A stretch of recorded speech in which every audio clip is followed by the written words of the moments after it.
Eastern Shore Talk, where peace begins. We talk life, love, and what's within.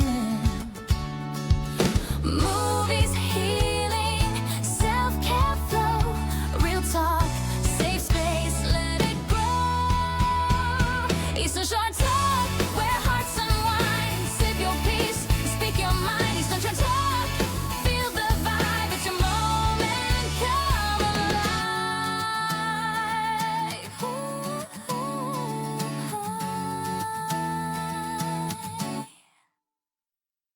Happy Podcast Tuesday, everyone. Welcome back to Eastern Shore Talk, your podcast for all things self-care movies.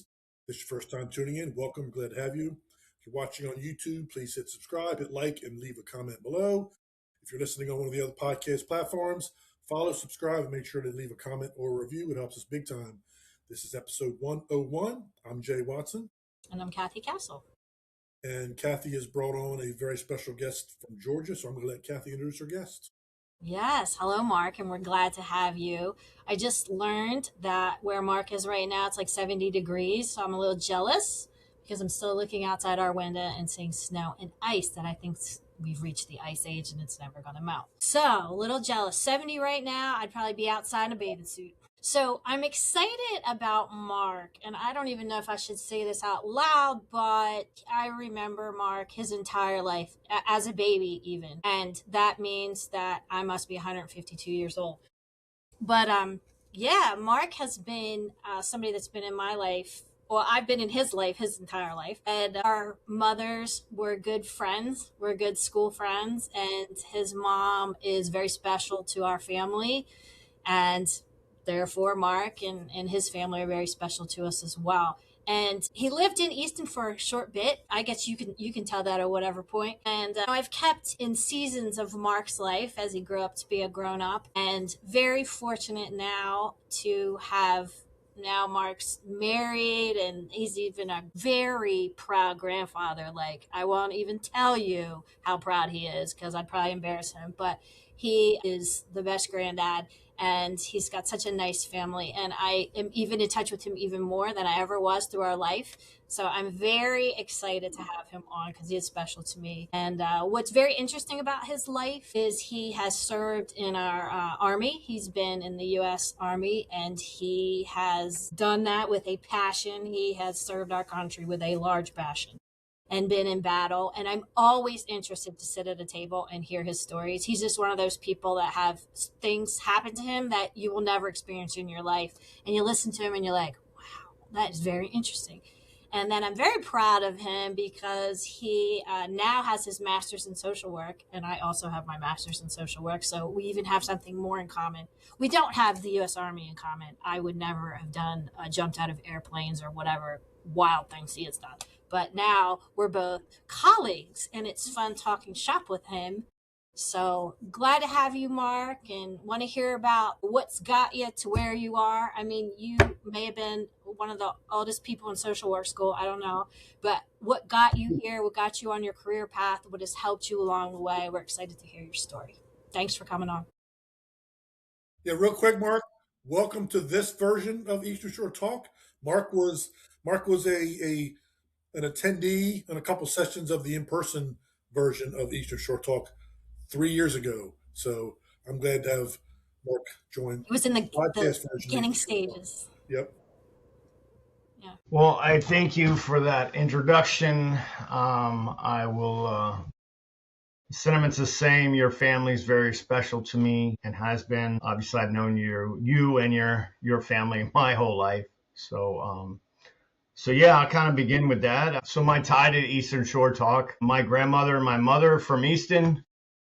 So when I was a child, I spent my summers with my grandmother on the Eastern Shore in Easton doing what you guys do, Ocean City, the river, everything else, of course, crabbing and whatnot. Yeah, we relocated from Northern Virginia to Georgia when I was about 10 years old. And so I pretty much called Georgia home with Maryland second in my heart. And my mother has since relocated back to the Eastern Shore.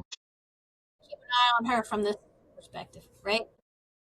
So I guess I'll really kind of start. So when I was a teenager, I went through some significant trauma, different things that caused me to be institutionalized, and some other things happened along the way. My parents got divorced, and there were some deaths that I experienced and various traumas.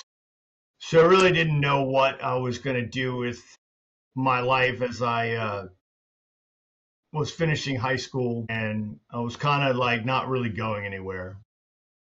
And so due to all that trauma, I got behind in school. So what I ended up doing is I ended up getting my GED, and then I got my adult high school diploma, and then I decided to enlist in the United States Army. I figured it was the quickest way to get out of Georgia, out of the situation I was in, and also, get some money for college and kind of just find something to do. I had no idea that it would go on to be a passion of mine, and I would do 2+ decades in the Army. So yeah, I joined the Army. It wasn't what I thought it was going to be, and honestly, I almost got out. I'll just be honest. And so, but I had some mentors along the way that kind of showed me the way, gave me a little bit more responsibility, and pushed me in the direction that I was looking for, which was I was looking for the action and adventure. Now, mind you, this was all pre-90s. No conflicts really going on in the world. Desert Storm had just kind of ended, along with the conflict in Somalia when I joined. So the only real things going on were small policing actions like Bosnia and Kosovo. So, needless to say, the first few years I was in, I'd say the first 5 or 6 years I was in, really uneventful, a lot of training, got to do cool stuff. I kind of thought, well, if this is all it is, I could do a whole career of this, because I was getting paid to jump out of airplanes, blow stuff up, and I could go to college for free. I had a daughter at that time, early in my 20s. I got married and had a daughter. So, it was kind of your typical, I just kind of fell into it. Like, I went to work in the morning and I went to train every now and then. I'd go away for a couple weeks. But other than that, I'll be honest, it kind of felt like a 9 to 5. I mean, minus, going out in the woods for 2 weeks at a time, But there were some other things I want to bring up about the military, that they were also very pro-alcohol. So I learned to use alcohol as a coping mechanism and a social kind of connection between fellow soldiers when we weren't doing our jobs, per se. So that gets me to my first kind of life-changing moment, which for a lot of people was life-changing, and that's 9/11. 9/11 happened, and suddenly it just got kind of real in the military. Now, we didn't know what any of that meant. Nobody said, well, you're going to go to war or anything like that. We were just like, they were just telling us this is real. Like, we could go to war over this, And, I noticed the Army bases started getting locked down, and we started like really pulling security, and it was harder to get onto bases, whereas before there were like really you could just drive onto an Army base. At the time, I was at Fort Bragg, North Carolina, which is in Fayetteville, which is about an hour south of Raleigh, if you're unfamiliar with the area. And little did I know that within like 6 months, January of 2002, I found myself in the mountains of Afghanistan. How old were you? I was 26 years old. In my mind, that's young. Yeah, I was 26. I had a 6-year-old, so I was still young. But this is where I say it was kind of pivotal for me. I went and I did. It didn't last very long. It wasn't what people think. We were there like 5 months. It was cold. I'd never been at altitude. I'd never been in snow like that. And I'd never had experience in deployment or combat for that matter. But after it, I knew, I was like, oh, I think I felt I arrived. Like, I could do this. Like, I really like what I'm doing. If that kind of makes sense. Like, that first time you go, you question it at first. You're like, why did I sign up for this? But then that just fleets away and you're like, this is the coolest thing ever. And I say that because there's adrenaline aspect for soldiers, first responders, law enforcement that, you kind of become addicted to. And little did I know that one trip would catapult me into a 10-year deployment. And when I say 10 years is I deployed every year from 2002 to the end of 2011, somewhere in the world in some conflict. I spent about 4 years in Iraq, spent about 18 months in Afghanistan, and about a year and a half in Africa. So that went on, as you guys know, the war in Iraq lasted a really long time, and the war in Afghanistan lasted even longer. But I found myself at the end of my career, when I hit 20 years, I was burnt out. I was drinking every day. I was injured. I had a lot of broken bones and different things. And Jumping out of airplanes. From jumping out of airplanes, from being blown up to training accidents, you name it, it was there. Nothing too crazy, but I was ready to call it quits. At the time, my marriage was on the rocks. I didn't want to be in the Army anymore. I really just was like done. And for various reasons. One, I wasn't deploying anymore, so the Army had stopped me from deploying because I deployed too much. And now I was like, I don't like this, the not deploying. So I was very uncomfortable being home. Just to be frank, I did not know how to act when I was at home. To be a civilian again. Well, I mean, even when I wasn't deployed, the rules changed when you were back on the base versus deployed somewhere. When you say home, I could go in and tell you how I felt like you were treated like an adult when you were deployed, and when you weren't, you were kind of treated like a kid. And I could give you numerous examples of that, that I don't feel the need to really go into. So I say all that because I was at a point of a mental breakdown. And, I'll just be transparent. In 2015, I made a poor decision, and I chose to drink and drive. And I was arrested, and I was charged. And that was kind of the nail in the coffin to my career. There were some, there were some consequences. Like, I lost a promotion. They basically told me, you got to get out. And rightfully so. I can look back and say, yes, that was my doing. I wasn't in a good space. I'd like to tell you I quit drinking right then, but I did not. I drank for about another year. And I finally got my retirement packet approved. I had to go through some medical stuff, and I was on my way out the door. And anyway, about 4 months before I got out, I'm going to say I had like a real nervous breakdown. I got suicidal. I made some suicide ideation.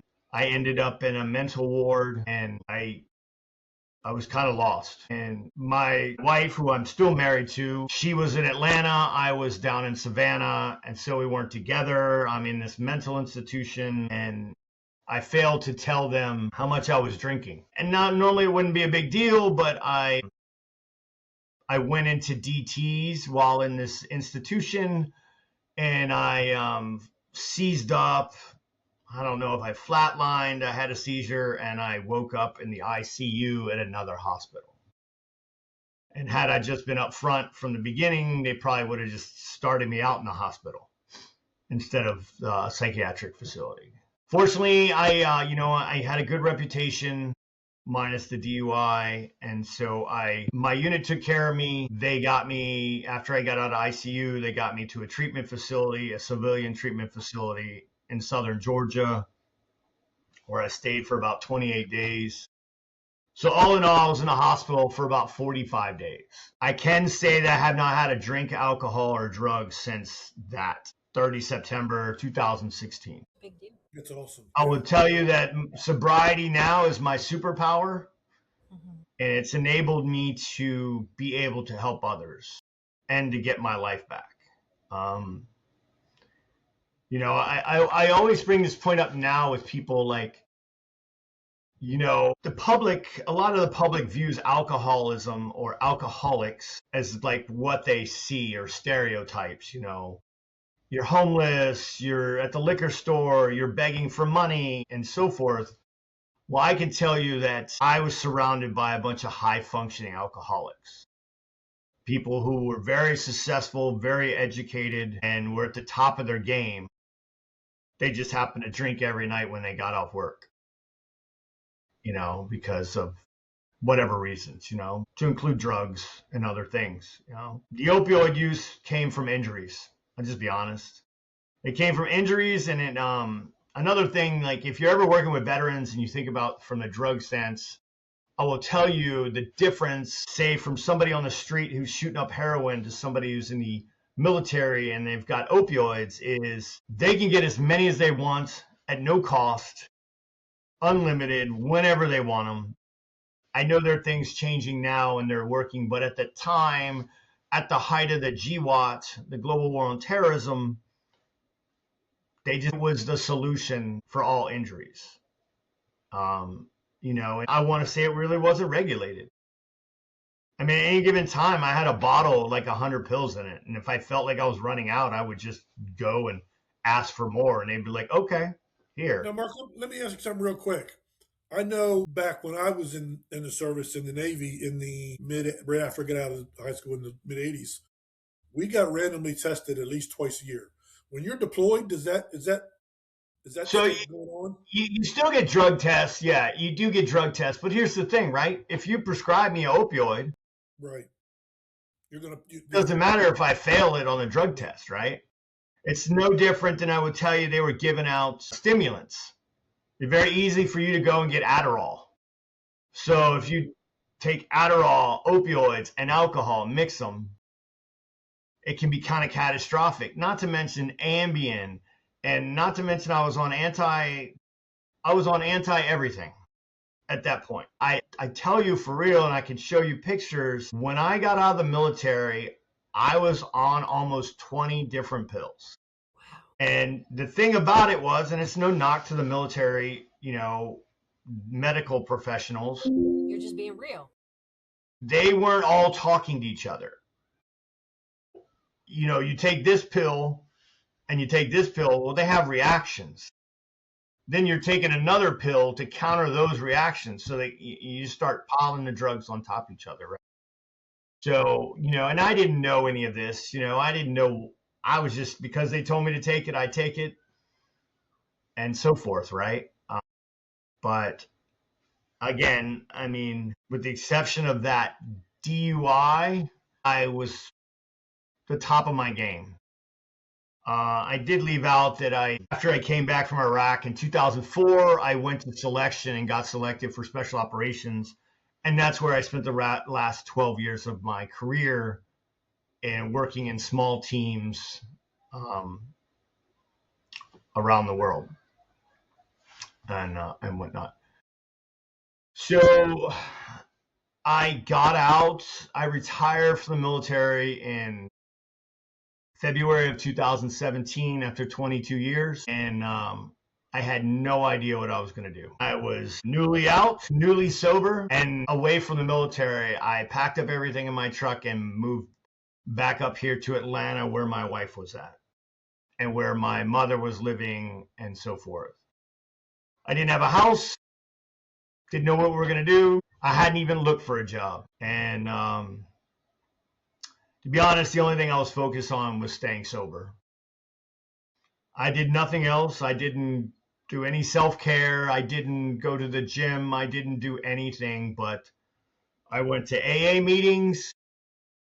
I worked with people, went to more AA meetings. At some point, I was doing 3 or 4 a day for like 2 months straight. I didn't know what else to do. And I got a job offering. I mean, right away after I actually started talking to people and telling people I was out and fill out some stuff, people started offering me jobs, but they were all overseas, the ones that were high paying. I talked it over with my wife, and she felt maybe this is what I needed for closure. Maybe I needed this until I figured out what I was going to do. So I took a job, and I went back to Afghanistan for a year. And before I left, We bought some land. We bought our plot of our house. We got the contractor, the builder, everything, and the house was being built while I was gone.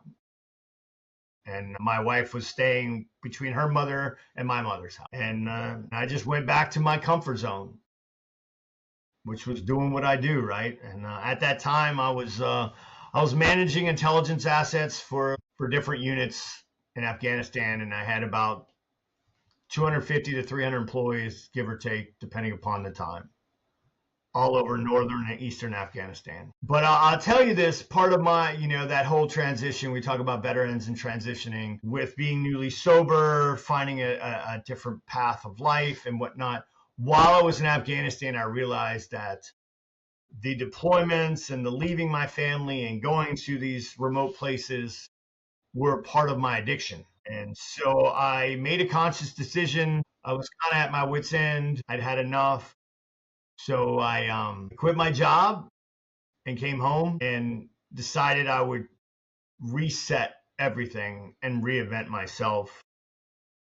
And that took me on a very different journey. So I don't know. You guys have any questions so far? I was going to ask you, you were about to get what I was going to ask. How did that transition into you going to school for social work? That's how.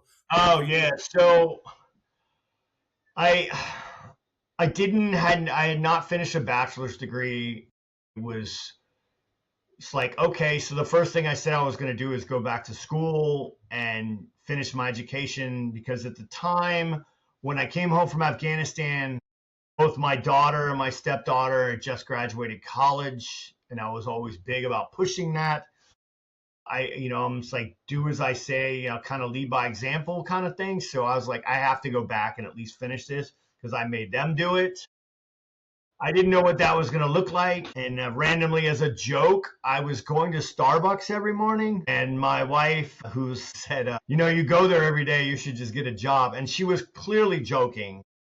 But I took it as kind of a challenge and as a joke back, like, I'll show you. And I went and applied to this local Starbucks by my house. And they were like, oh, yeah, okay. And then the lady was like looking at my resume and she was like, I don't really think people like you would do good here. I was like, oh, well, challenge accepted. I'll show you, right? And I started working, and it was real easy because I was like, I'll even open your store every morning. And they opened at 4:30, so I was used to getting up early anyway. And this was at the very end of 2018. And about 2 weeks into the job, Arizona State University called me, and they were like, hey, we saw that you checked the block on the application for Starbucks that you were interested in finishing school. We just let you know if you work 20 hours a week, Starbucks will pay for your education to go to Arizona State, which I put that out there because that's still a very valid program right now for young people who are thinking about, hey, I want to go to school. I don't know how I'm going to pay for it because nobody wants to get student loans anymore. Let me pause you for anybody that's listening. You used your school money on your kids, right? So you... Yeah. So, the military gave me the GI Bill. There was a program a couple of years before I got out that enabled me to transfer those benefits to my children. So I just divided. They each used half. So basically got 2 years of education, each of them, while they were in college. So I started back at school, and about a year into it... At Starbucks. So I'm working at Starbucks. And he can make a heck of a medicine ball, right? Yeah. So I want to tie a few things into how you asked me the question about social work. So prior, and this is just me being me, honest and authentic. Prior to getting out of the military, I was living in a bubble. All my friends were veterans, all my friends I'd served with. I only knew them. I only knew that world, with the exception of family members and family friends like you, Cathy, and other people that I would see at different holidays. I had no gay friends. I didn't know about like trans and all these different variants and, different sexualities. And I was very just enclosed in a bubble. I say all that because now I can look back and say that working at Starbucks was a pivotal thing in my life to transition me to transitioned my life to as a civilian. Wow. Starbucks would like to hear that. Well, It opened up your perspective. Everybody talks about the transition, but it's really not a transition. You're starting over. So they're like, oh, I have to learn how to be a civilian again. But the reality is, I don't know if I ever really knew how to be a civilian, because as soon as I became an adult, I joined the military. And the military it's its own ecosystem, its own culture. When I joined the military, President Clinton was in office, and he had a don't ask, don't tell policy. So basically, if not heterosexual, you just had to kind of keep it to yourself, hide it, because if it did come out, they could kick you out. And I saw many people throughout my career that were terminated from service because of their sexuality. I can say that now. I mean, it changed while I was in, thankfully, right? But again, I don't know language. I don't know different terminology and whatnot around most civilians, and especially young people. At Starbucks, everyone there that I worked with was younger than my children. So that was new to me. And then being around customers and interacting with them without trying all along to be normal and not knowing what normal is. But it gave me that opportunity, and I learned a lot of different things, and it really helped me see the world in a different lens culturally. And I'll be honest, I thought I was a cultural expert. Right. I was for the world, just not back here, So I went to school.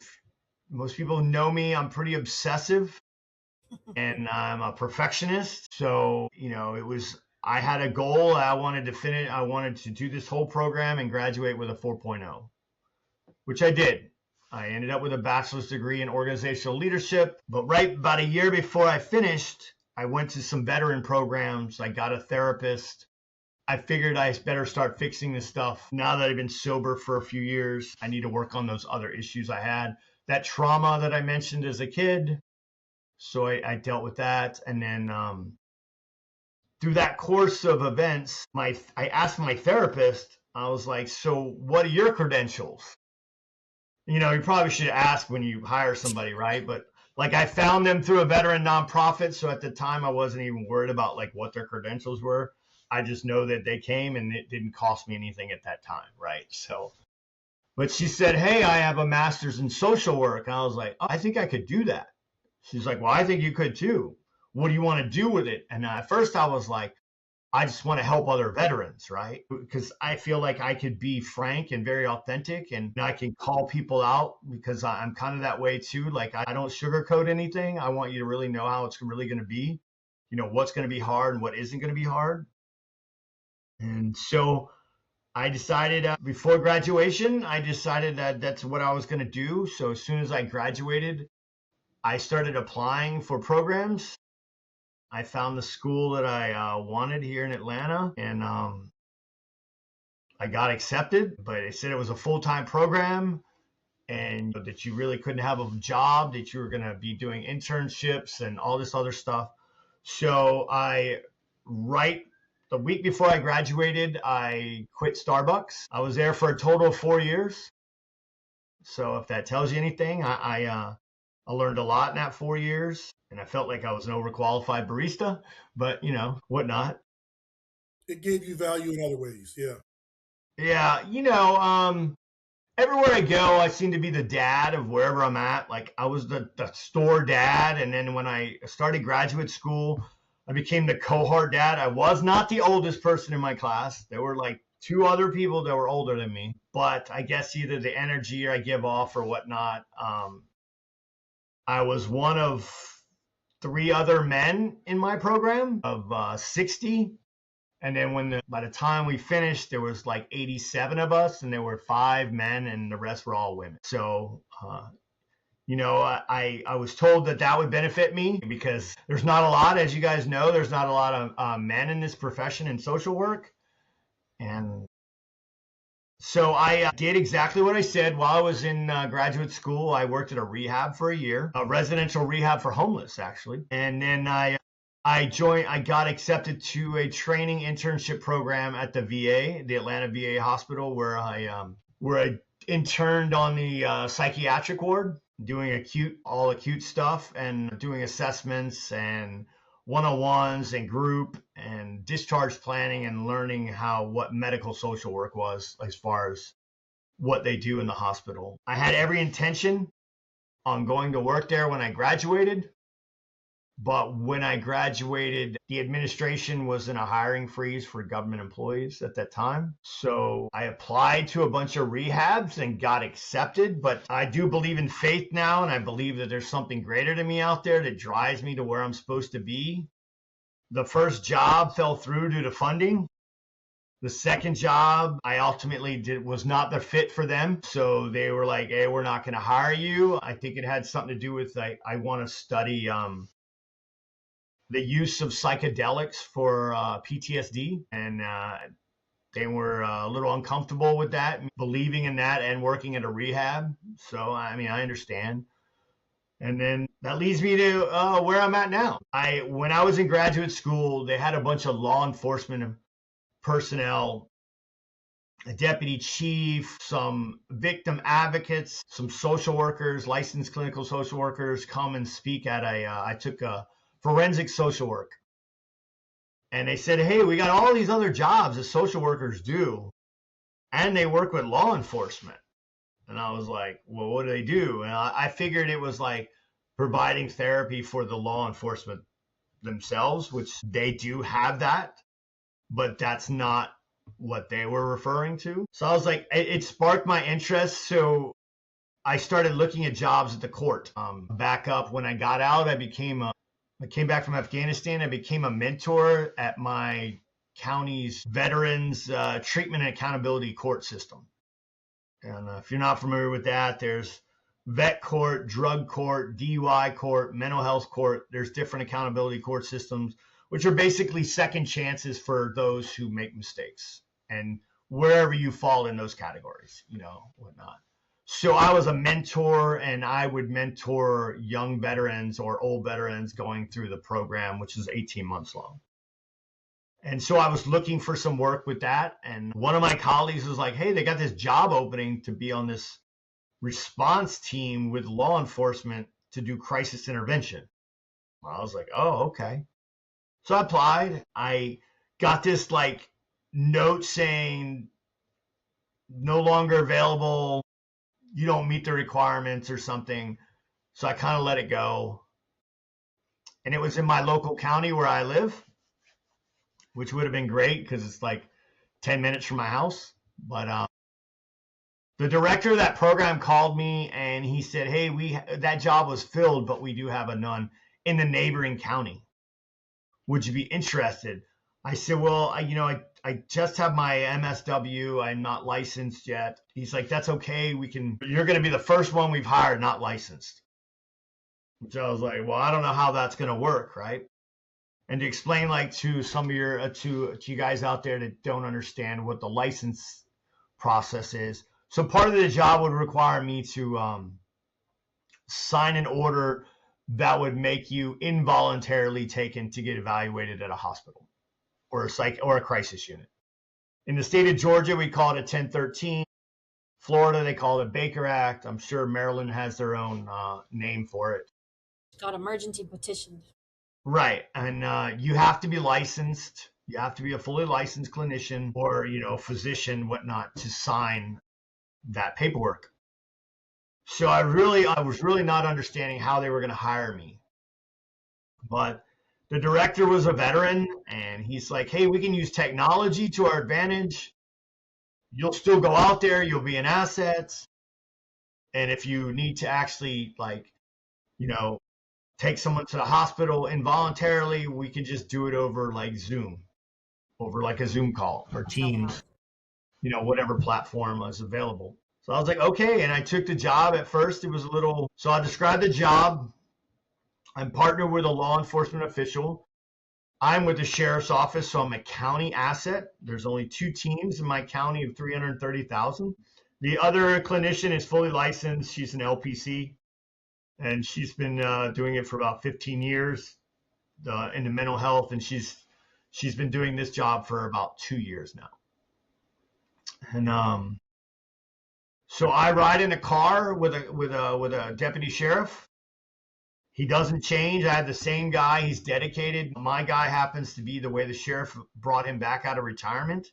So he's been in law enforcement for about 33 years, and his sole job now is mental health in the community with law enforcement.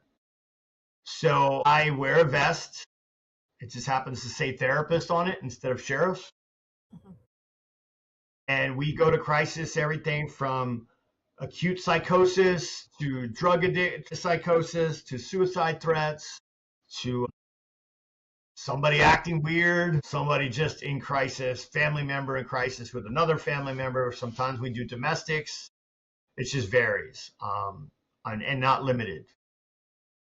We also provide grief counseling to scenes of murders and car accidents and whatnot. I've been there for about 6 months now. I did go and I took my associate license, so I have an LMSW right now.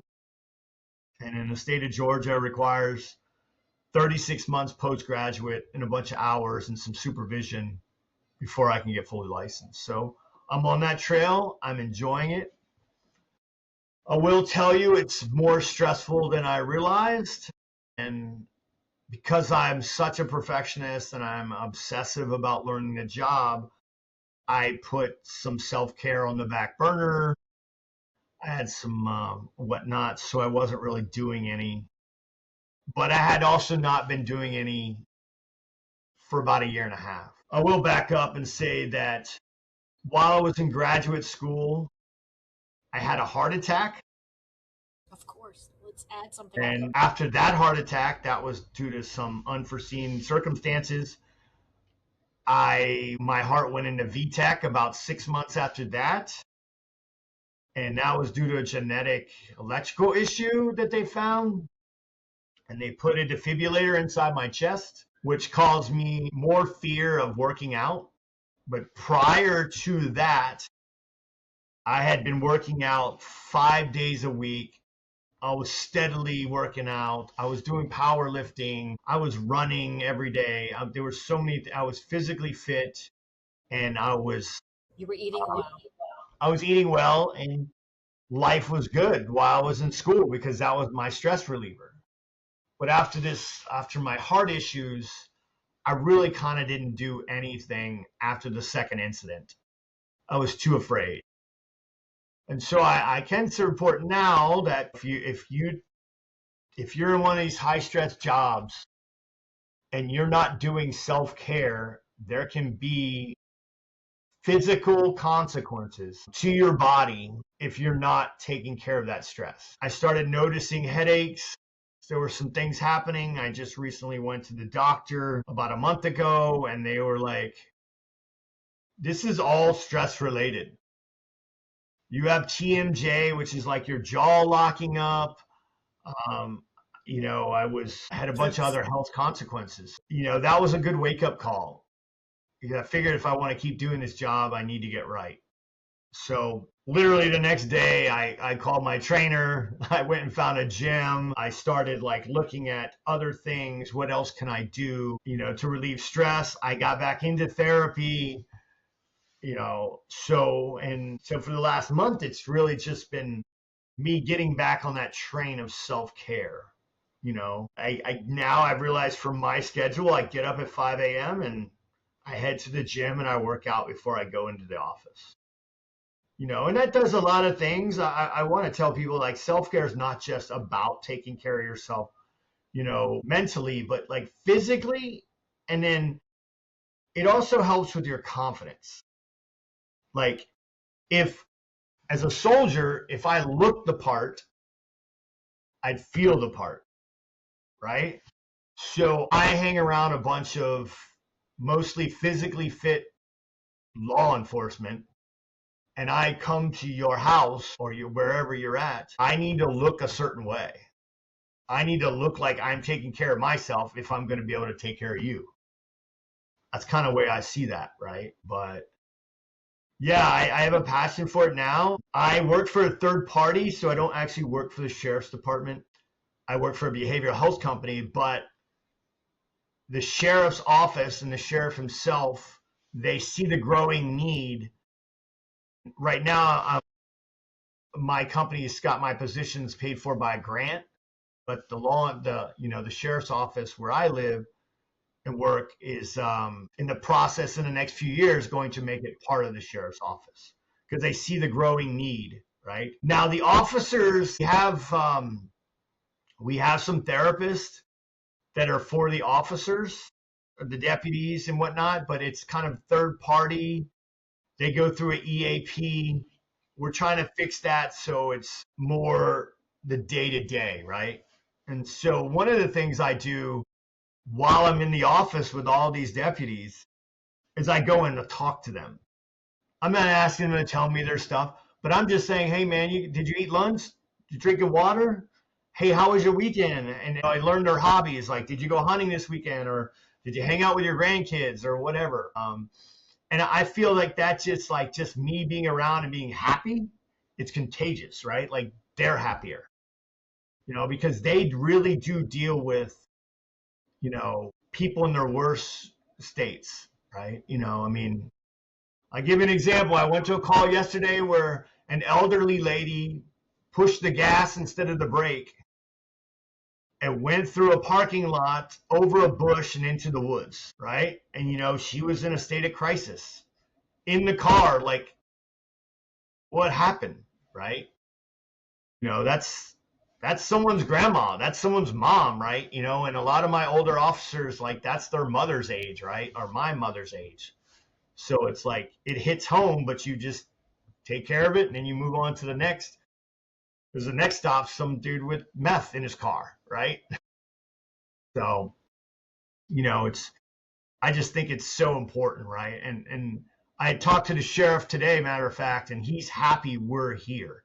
He's glad we're in the building. He's glad that we're, finding solutions for problems out there that don't really need incarceration in the community, especially people who have severe mental illness, because locking them up is not always the solution. Anyway, that's me in a nutshell. I may have let some, I know I do have one grandson and I have a granddaughter who's due in the end of June. So that gives me purpose. I'm on a regular schedule. I see him every single week. The kids live like 40 minutes from our house, so we're driving there, it's not a big deal. That was one of that is the quietest Jay and I have ever been on our podcast. What a testimony, Mark. I mean, wow, what a story. I would think there's a lot of people that can relate to your story in some. I was thinking the same thing about halfway through, Cathy. I'm like, wait, gosh, we told Mark we were going to ask a bunch of questions. We haven't asked anything. Because it's so good. It's so stinking good. And I'm going to say this. I wasn't going to say this, but I'm going to say it anyway. Mark's probably going to hate me for this. But I'm thinking, and I've seen him all his life. In some of your darkest days or your most troubled times or the biggest hole in Afghanistan, did you ever think you'd be sitting there with a therapist jacket, pumping up other people?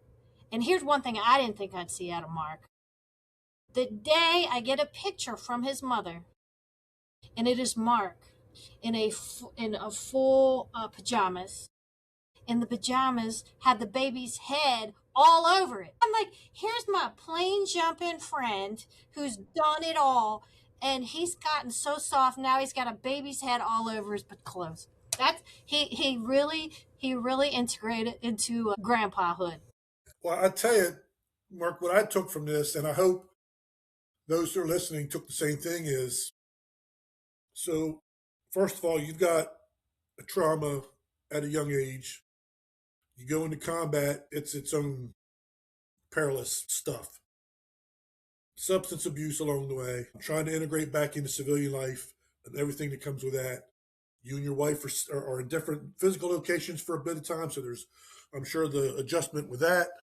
And yet, I mean, I don't know you like Cathy is, obviously, but I know you from the story you just told, and I'm thinking, here's this guy who went through all this stuff, and now, through all that, he's found a way to now pay it forward, to use his story and Cathy, we know we love a story, and we do love someone stories. using their story. We love that more than anything on this podcast. But I love that for anybody.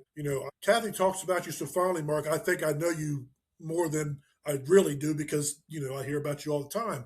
But to hear you talk about X, Y, and Z, and now you're on the other end, and the service is part of the healing journey. Believe me, it struck me so hard when I started doing the Eastern Shore Talk thing, and I'm like, part of me was like, man, like Cathy said, like, how did I get here? I know the work I did, but I'm also like, wow, that's a big stretch from A to Z. Although there's a lot of steps in between, a lot of ins and outs and offs and ons and all that kind of stuff. But again, for anybody who's watching, again, traumas, all the stuff that Mark talked about. Yet now he's at a place where now he's out. Not only is he serving the public, but he's serving those who are serving the public, both at the same time. So kudos to you, not just for what you're doing now, but for you to have found a path somehow. And everybody's path to finding a place to be well and healthy is a little bit different. Kudos to you and congratulations. And I'm sure your community appreciates the work you're doing for them. And you're still learning. He's a forever learner, and I love that. We have great, deep conversations about all kinds of things, but he's always learning. And Mark, you're such a good, I don't know if you've ever doubted yourself, all the humps and bumps you've been over. You're such a loyal person. Your family's lucky to have you. I know I could call you in a minute and you'd be on a plane right here. He has done that actually for my family. He's here for holidays to celebrate those with all of us extended family and his mom. And I'm just really proud of him. So to answer your question, no, I never thought I would be where I'm at. And I can tell you, reality started when I got out of my own way. So I tried for a long time, the best of my ability, to know that like what I was doing in the military, it was my identity while I was in the military. But like I was able to kind of separate myself through a series of through healing. But I also learned that if I was going to be able to move on, I would have to reinvent myself and I would have to have a new identity. Yeah. And I don't mean like we all wear different identities. I'm a father, I'm a husband, I'm a grandfather, I'm a colleague, and so forth, right? Soldier was just like, I've always looked at it like it was a job, right? And that's what and it was never like, I don't know if I ever looked at it like anything else, because people are like, well, how do you just keep it's like kind of like the police officer or the fireman, right? How do you keep going to Iraq or Afghanistan, right?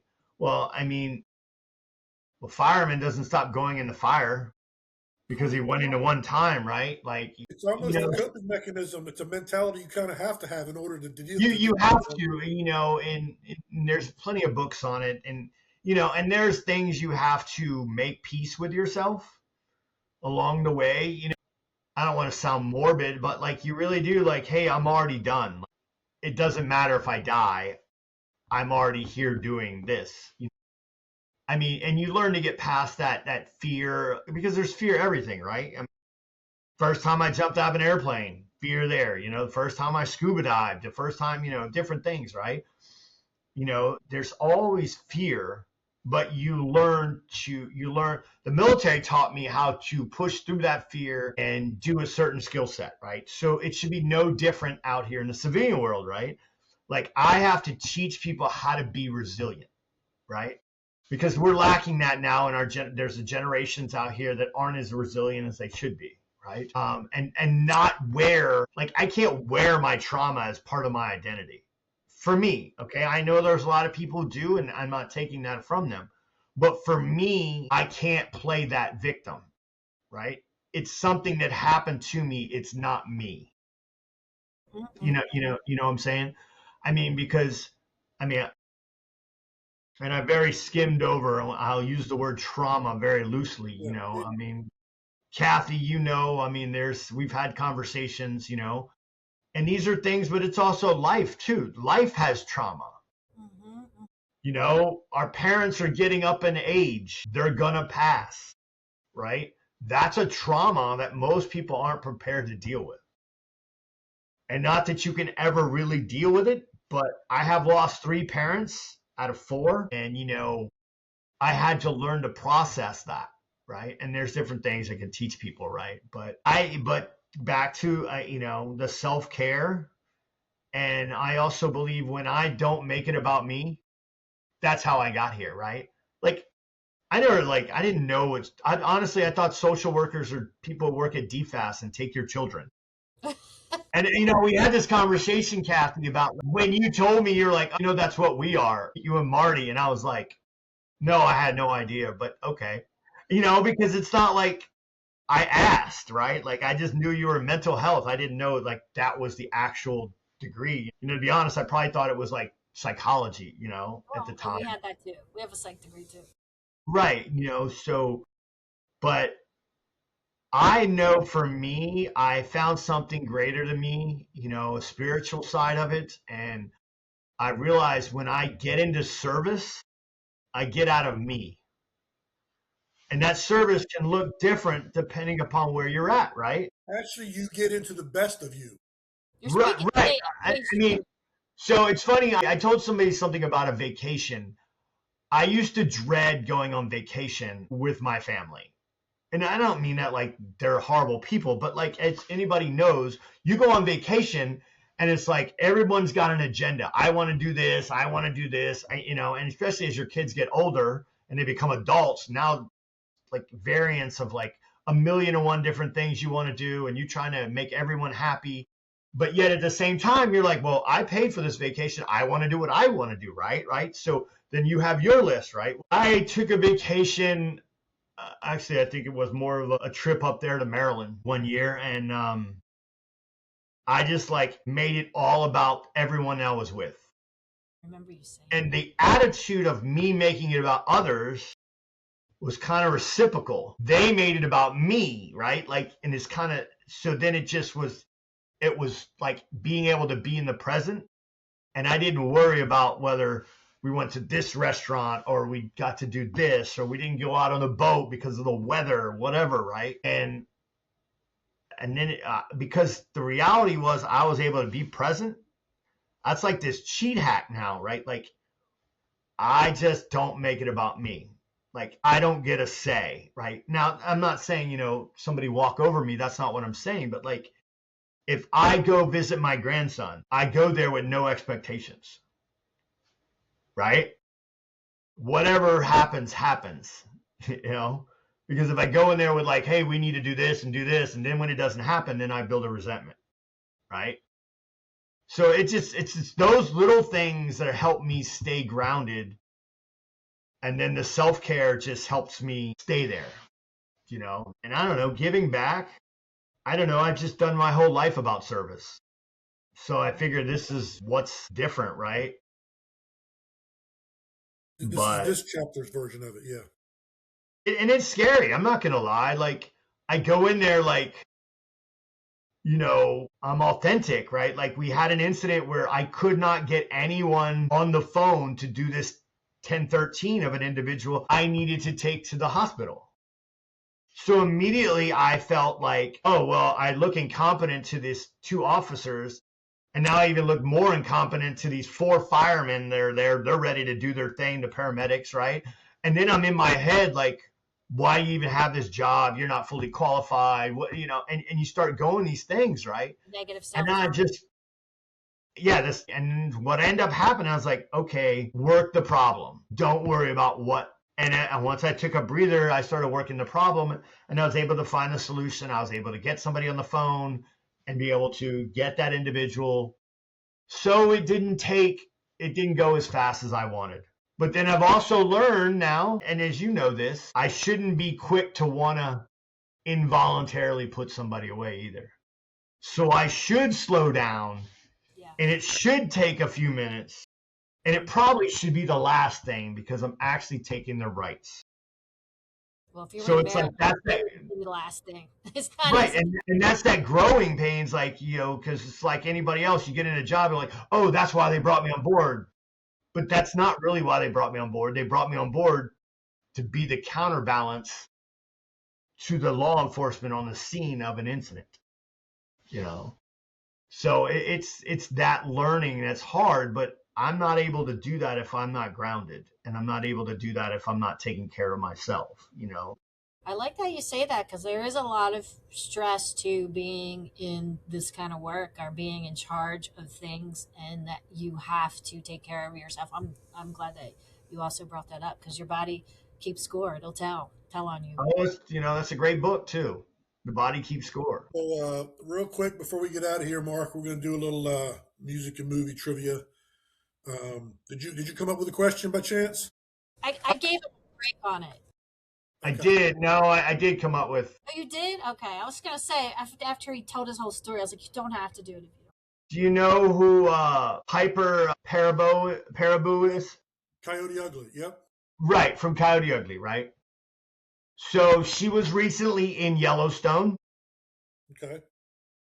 And did you know that her stepdaughter was in Yellowstone? And do you know who?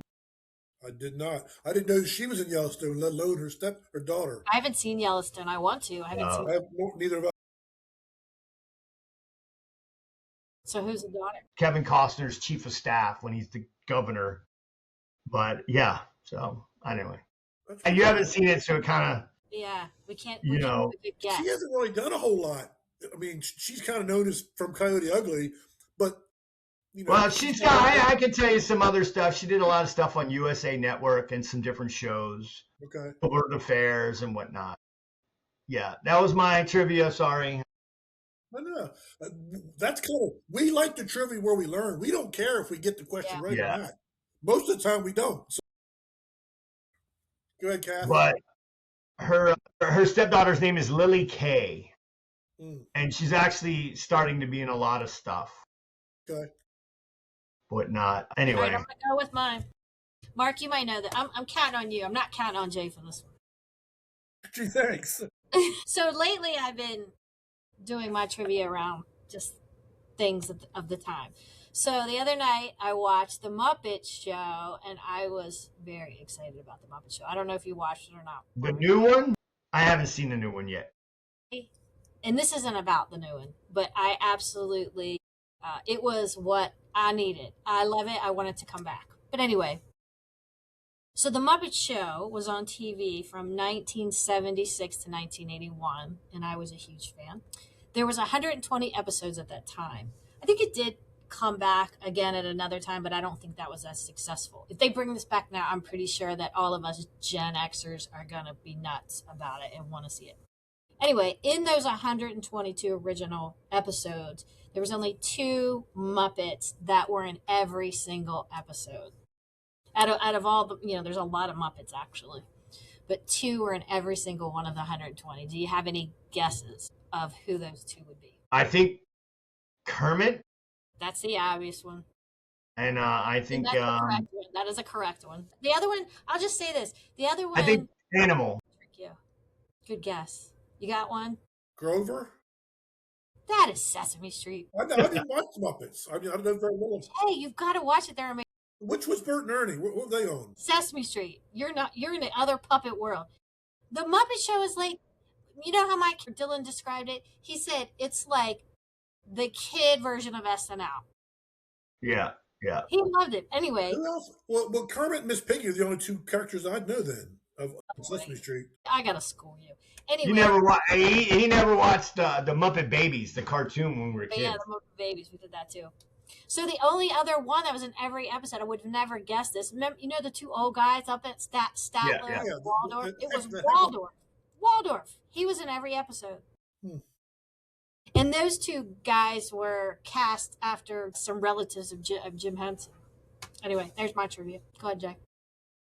So mine is movie related. So what is the longest traditional theater movie ever released? I got one. If you get this, I will be shocked. I didn't know the answer myself. I want to say it. I'm gonna hold. Okay. I'm gonna let Mark say one first. I'm gonna go with first of mine. I saw it. And I'm probably wrong, but like Dances with Wolves. It's not modern at all. Like it's not. I got it. Ready? Okay. Going with the Wind. No. Darn. I really thought it was going to win. You're too far back in time. It's actually 1963 Cleopatra. It was a Would have never little got over little over 4 hours long. it. Mm, There are several others that are like close to 4 hours, but this one was actually over 4 hours long. darn. I would have been snoozing. No. Although back then, like the movies What like else were Chris you was going talking to about, do? the movies was a cool thing to be in the movies. Yeah, they can make them that. Although they Got didn't. your money's worth. The movies seem to be longer now than they ever been, but I guess they were. Well, they used to have intermissions. Well, Yeah. you're right. Yeah. One of my favorites is The Kingdom of Heaven. It's got Orlando Bloom, but if you get the director's cut, it has 45 minutes additional film in it. And so there is an intermission at like 90 minutes. There's an intermission, and then I forgot about the intermission. Jay, don't you remember like at the Yeah. Avalon when you go see a Disney movie and then you Yeah, go outside? that's when you go to the bathroom. Yeah. No, I went to the candy and popcorn line. Well, I didn't because it was always 8,000 people there. So And I was recently, so new shows I've been watching. I just finished. I watched on Netflix. I think it's Netflix. His and Her. Yeah. Yep. Wait, I got Very two good. more episodes. Well, I guessed it, so I felt really good. I guessed both I of did it. too. I You did guessed guess it, it? but then as it went along, I'm like, oh, nope, never mind. It can't be that. But then Yeah. it turned out to be what I thought it was all along. 2 guesses. I have 2 guesses. I should submit them to you. And then Yeah, you should. You should. We just finished Task. I have not seen that. It's on HBO Max or that channel. It's got Mark Ruffalo in it as the primary actor. He plays an FBI agent, and it's like a mini series like His and Her. It's like Yeah, 7 good. episodes. It's a whodunit kind of like murder mystery. I'll have to look at that. Yeah, it's really good. Do you have HBO Max, Jay? I do. I used to. I do not. There's nothing on there I watch. So I got rid of that, and I got rid of Paramount. I cannot get rid of Paramount. We watch every show. Like I'm just waiting for February to come. The end of February, all the shows come back online. Mark, Besides, you there's watch all the Yellowstone stuff. Landman, which we just I wanna finished, watch that. which is absolutely amazing. Mark, did We you see wa- The Pit? The what? Did you see The Pit on HBO Max? Yeah, we're obsessed. We're We are obsessed. too. We love The Pit. We're up to date. Yeah. Jay, So you gotta see The Pit. my son-in-law's brother is a cardiologist, and he's getting ready to move back from Detroit down here to Atlanta to a hospital. He's going to be the attending cardiologist at the hospital. But he even said it's the most, like as far as terminology, everything, it's the most realistic medical show Yeah, he's I've ever heard seen. that too.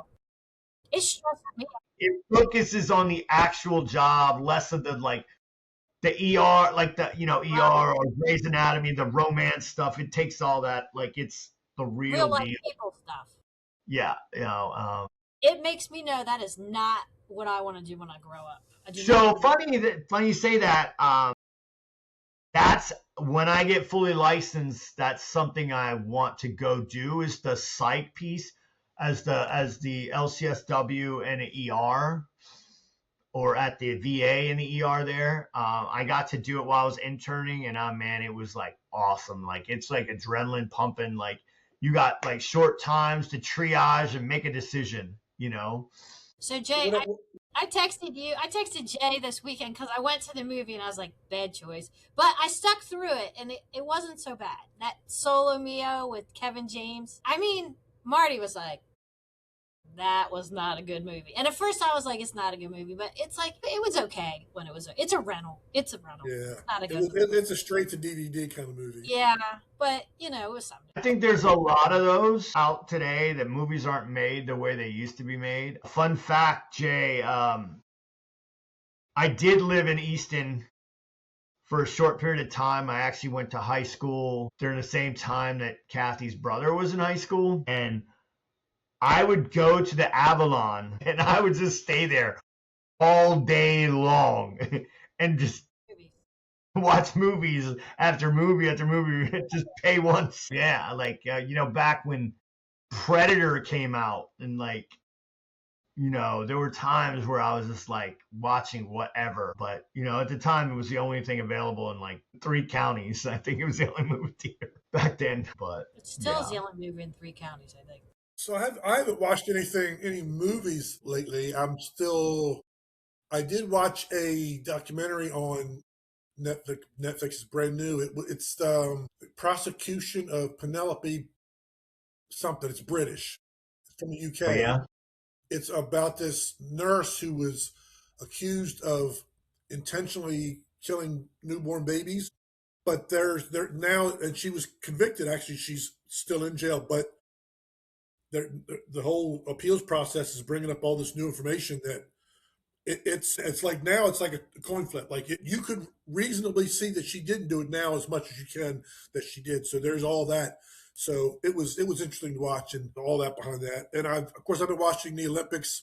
I've been kind of watching all the USA Network. I didn't see when Lindsey Vonn crashed, but I've heard about it. It got me thinking, Cathy, about we talked a few episodes back about how sometimes we're guilty of feeling like our value is just in this one specific part of our life and not having a feeling of general value to the world as a person. And I'm thinking Lindsey Vonn, a week before the Olympics, tore her ACL, and she decided she had it examined, and the doctor said, you can't really do more damage, blah blah blah blah.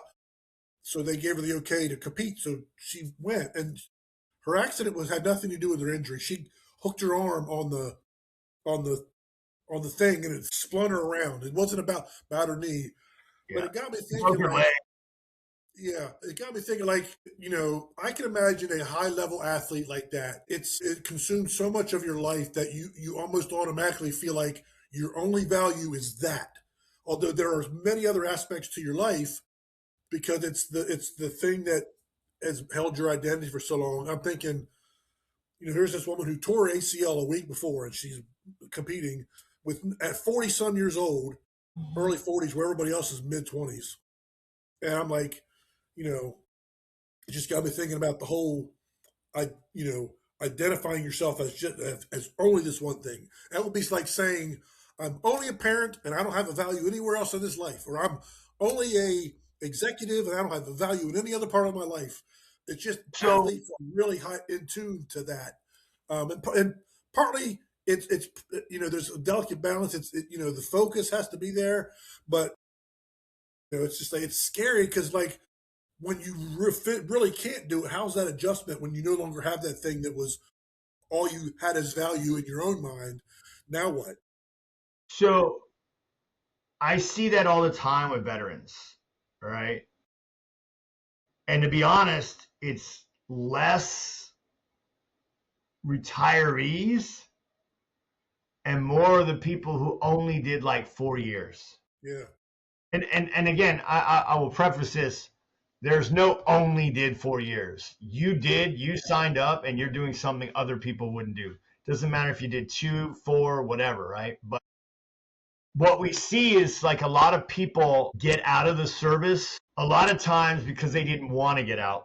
They were either forced out, they made a mistake, or there was something at home that caused them they had to get out. And then for the rest of their life, that's the thing they hold on to. That's part of their identity.